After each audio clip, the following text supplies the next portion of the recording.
Welcome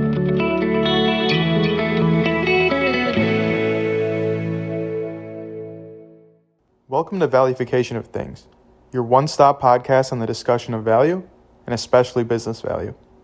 This is a forum where your host, Sree Sundaram, will be discussing topics on how to quantify value for practically any scenario. Along the way, we will have business leaders and subject matter experts describing their value journey. So sit back, relax, and enjoy this podcast episode.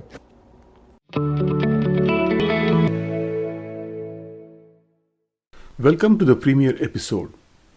As mentioned in the intro, this is about the discussion of value, especially business value.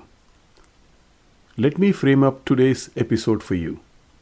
We begin by giving a fundamental definition of value and what the study of value is called.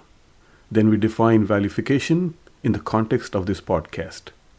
Because this is the first episode, I would like to lay some groundwork by talking about the history of value. Then I delve into why this topic is relevant in today's world.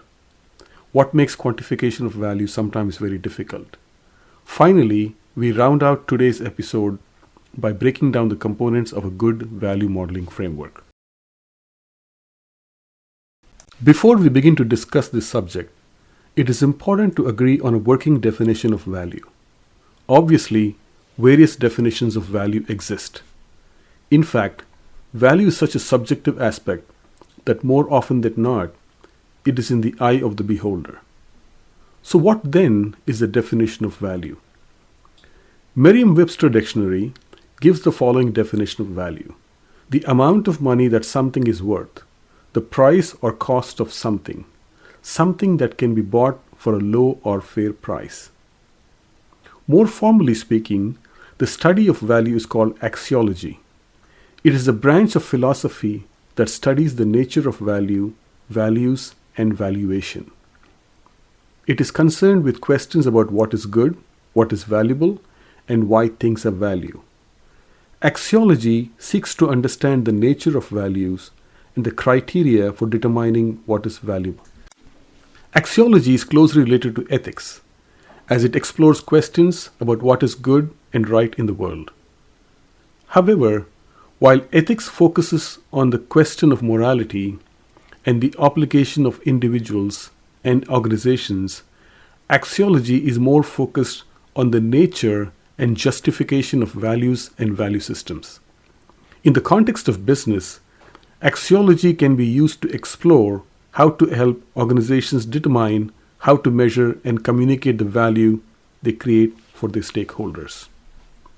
For the purposes of our discussion, let us agree that value is the worth of something.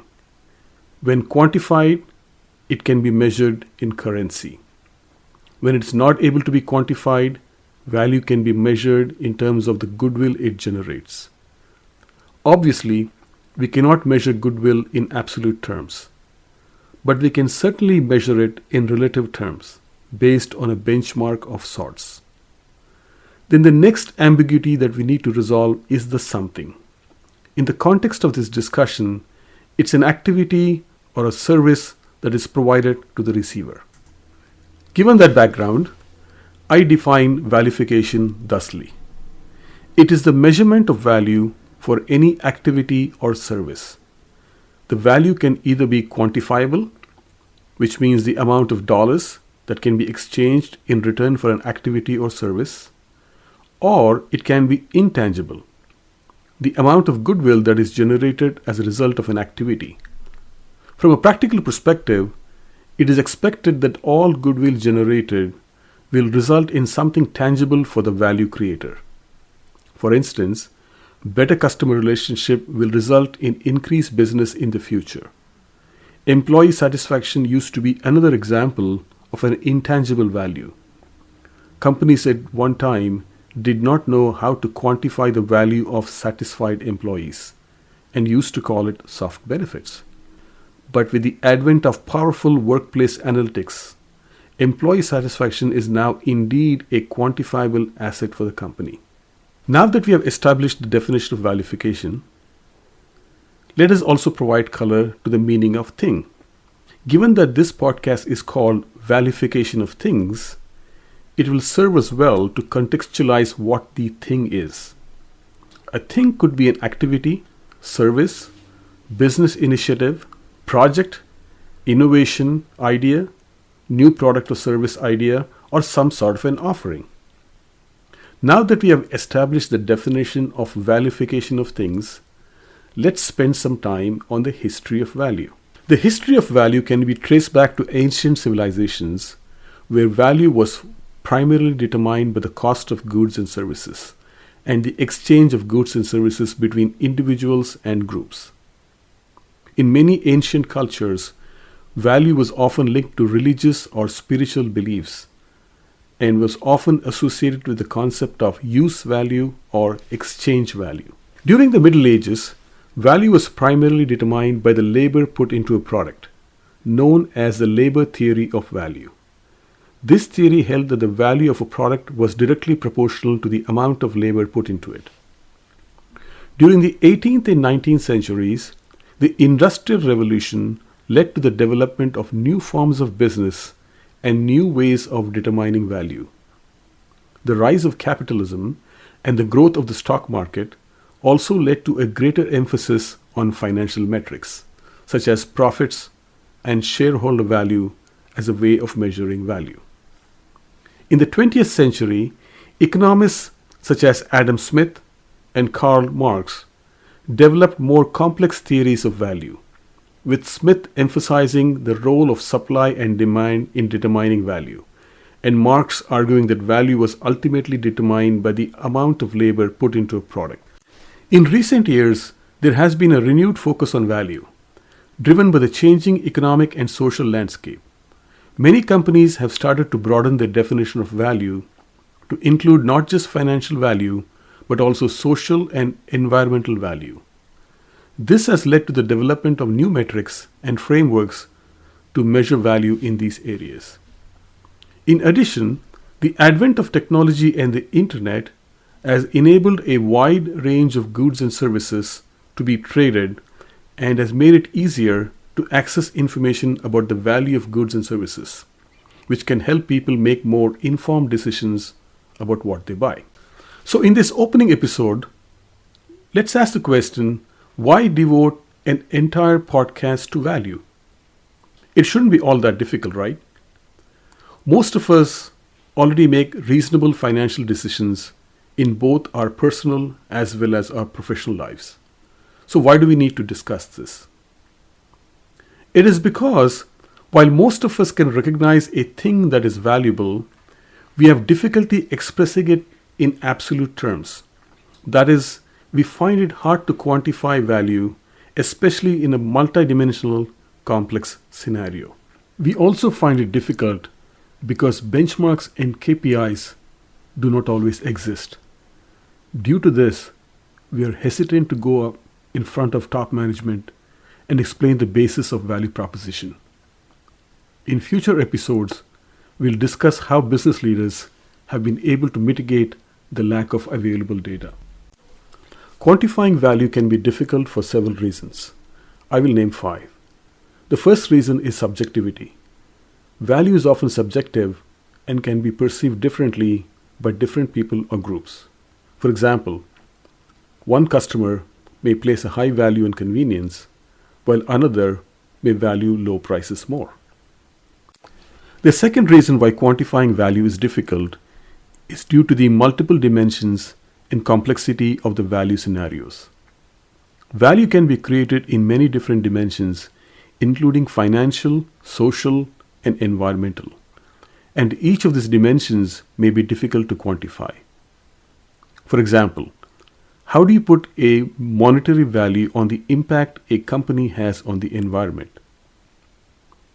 Adding to this, value can be created by a complex interplay of many different factors, such as technology, regulation, competition, and consumer behavior. This can make it difficult to isolate and quantify the impact of any one factor on value. Thirdly, the dynamic nature of value. Value can change over time, based on changes in the market, the economy, or consumer preferences. This makes it difficult to determine the value of a product or service over the long term. The fourth reason for difficulty in quantifying value is due to key data unavailability. Accurately measuring value can require access to benchmark data that is not always available or easy to obtain. For example, it can be challenging to gather data on customer satisfaction or employee engagement. The same is true for innovative and breakthrough ideas. Due to the fact that something is innovative, no previous benchmarks may exist. I would posit to say that in the absence of direct KPIs, we can use proxy KPIs that may be representative of the metric in question. Finally, the fifth reason is due to lack of standardization. There is no widely accepted or standardized approach to quantifying value, and different companies may use different methods and metrics. This can make it difficult to compare the value of different products or services. Despite these challenges, quantifying value is an important task for organizations, as it enables them to understand the benefits they provide to their stakeholders and to make informed decisions about how to create and deliver value in the most effective way. When we come back, we'll talk about the components of valufication. That is, what do we need to accurately quantify value?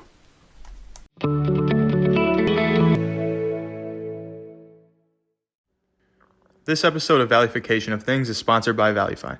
Valufy is a free tool that allows you to create business value models. Go to valufy.net and click download to begin your valufication journey.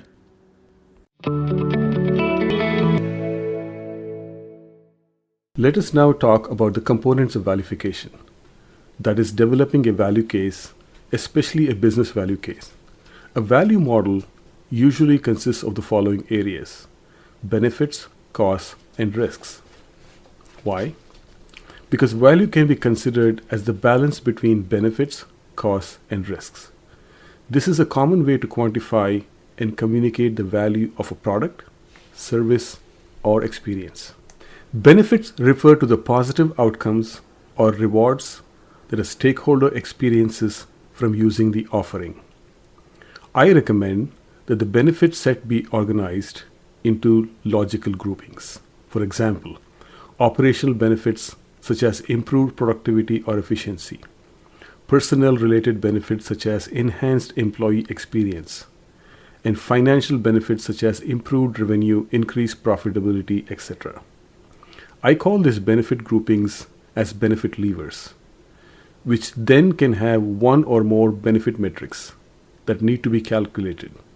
For example, an efficiency-related benefit lever could have a benefit metric that calculates the financial benefits due to reduction in rework due to improved quality. Costs refer to the investments or expenses that a stakeholder must make to obtain the benefits of the offering. Similarly, costs should also be categorized into appropriate buckets. These can include acquisition costs such as purchase price, technology licenses, subscription fees, etc. Process costs such as reworking the process or changing the process due to this new initiative. Sometimes people-related costs such as training or implementation time. I call these cost buckets as cost levers.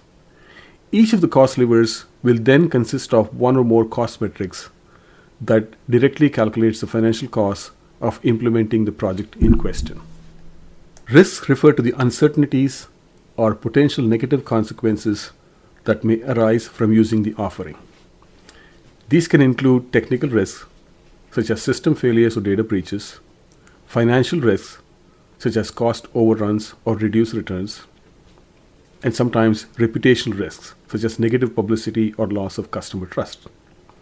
To keep it simple, I always consider risks to be a form of cost because it represents a potential negative consequence that could arise from using a product, service, or experience. Like costs, risk can impact the value of an initiative by reducing the benefits that a customer or a stakeholder experiences. For example, if a business must accept a high degree of risk to adopt a new technology, this risk may offset the benefit that the business would otherwise experience from the technology. The risk could take the form of a technical risk, such as data security, a financial risk, such as reduced returns, or a reputational risk, such as negative publicity.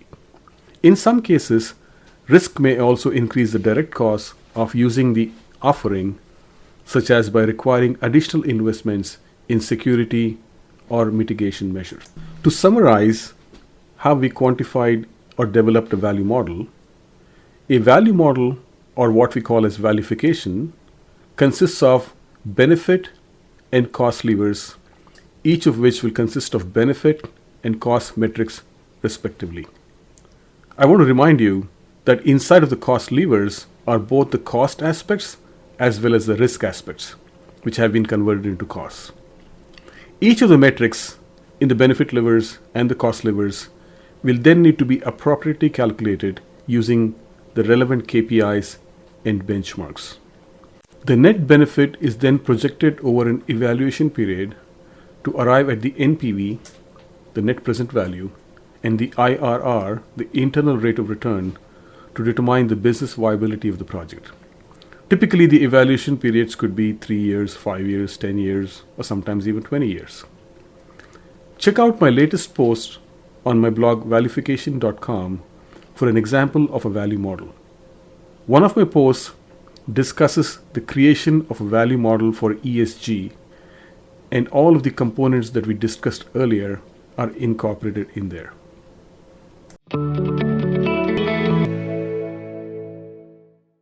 So that's it for this premiere episode of the Valufication of Things. We have talked about the definition and history of value.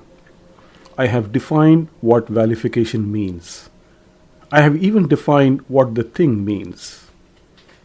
We talked about why quantifying value is not always easy. Finally, I discussed what makes for a good business value case. In future episodes, I'll have business leaders and thought leaders, subject matter experts, discussing their value development journey.